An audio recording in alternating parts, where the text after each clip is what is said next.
अस्सलाम वालेकुम। चिकन अचारी बनाने के लिए आपको बताने के लिए जा रहा हूँ मैं। चिकन की मैरिनेशन बताते हैं। ये सबसे पहले पूरी दही हम इसमें डाल देंगे। ये 2 टेबल स्पून मैंने इसमें लहसुन अदरक का पेस्ट शामिल कर दिया है। ठीक है, तो जो है अच्छे से आपने मैरिनेट कर देना है।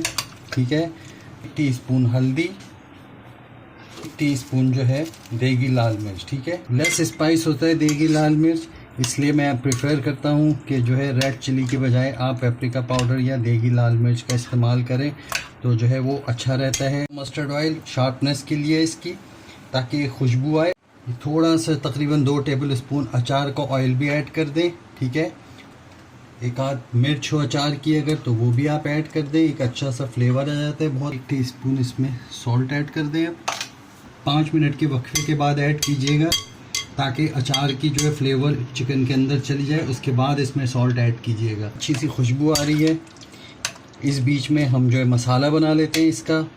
इसमें जो है ज़ीरा है, ठीक है, 1 टेबल स्पून धनिया है, थोड़ा सा जो है मेथी दाना है, थोड़ी सी राई का दाना है, और तकरीबन 1 टीस्पून जो है ये ब्लैक पेपर है, 1 टेबल स्पून सौंफ है, और ये लार्ज पिंच जो है वो सिट्रिक एसिड टाटरी यानी खटास के लिए, और मिर्चों के लिए ये देगी लाल मिर्च है। इसको हमने ड्राई रोस्ट करना है और उसके बाद इसका पाउडर बना लेना है। आप इसके अंदर डाल दें अच्छे से।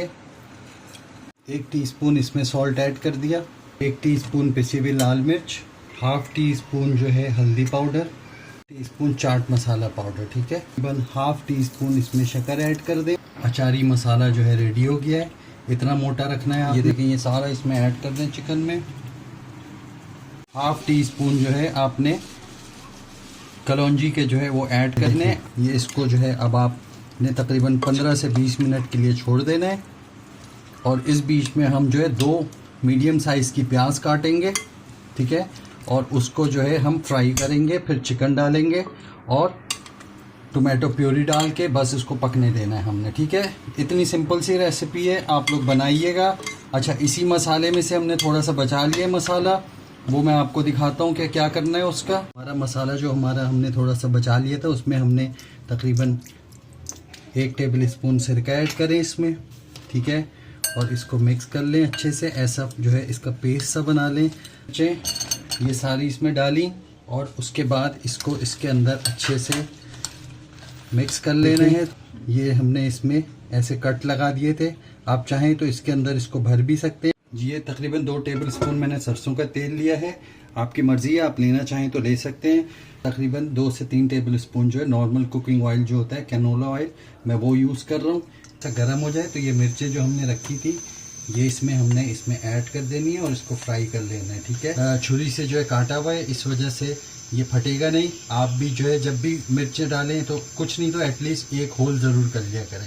आप लोग बनाइएगा ज़रूर से, सब्सक्राइब ज़रूर कीजिए, क्योंकि देखने में यही आ रहा है कि लोग जो है वो सब देख रहे हैं लेकिन सब्सक्राइब नहीं कर रहे हैं। भाई सब्सक्राइब कर लो थोड़ा सा, ताकि अच्छी अच्छी रेसिपीज़ मिलते रहें। मिर्चें जो है अच्छी सी फ्राई हो चुकी हैं, अब हमने इसको निकाल लेना है। इसको निकाल लें, ये बॉल में निकाल के रख लें। थोड़ा सा मसाला भी निकाल लें ताकि ऊपर गार्निश करने में मज़ा आए। मसाले में अब हमने प्याज को ऐड कर देना है। ठीक है, अब तकरीबन आधा कप ऑयल इसमें ऐड कर दें अच्छे से। ठीक है, प्याज को हमने गोल्डन फ्राई करना है। ये प्याज हमारी जब इस कंडीशन में आ जाएगी, फिर हमने इसमें मैरिनेट किया हुआ चिकन जो है वो हमने ऐड कर देना है इसमें पूरा। ठीक है, ये जो हमारा मसाला रह गया था ये हम इसमें डाल देंगे, लगा दें 15 से 20 मिनट के लिए। ठीक है, इस स्टेज पे जो है हम इसमें टोमेटो पेस्ट ऐड कर देंगे। तकरीबन 10 मिनट हो गए हमारे। ये टोमेटो पेस्ट हमने 1 बॉल बना के रखा हुआ था, ये ऐड कर देंगे इसमें। तकरीबन ½ बॉल इसमें पानी ऐड करके देखें, इसका कलर चेंज होना शुरू हो जाएगा। जो येलोइश अचारी कलर होता है ग्रेवी के साथ, वो बन रहा है, ज़बरदस्त किस्म की ग्रेवी। इसको अब ढक दें आप और इसको गोश्त के गलने तक का इंतज़ार कर लें। अच्छा जी, ये 15 मिनट हमारे हो गए लो मीडियम फ्लेम के ऊपर। देखिए इसकी ये पोजीशन है, ऑयल ऊपर आ चुका है। अब हमने जो है इसको एक दफ़ा चला लेना है, बीच बीच में भी आपने चलाते रहना है, ताकि जो इसमें प्याज हमने डाली थी वो जो है इसके साथ मिलके इसका पेस्ट बन जाए। ठीक है,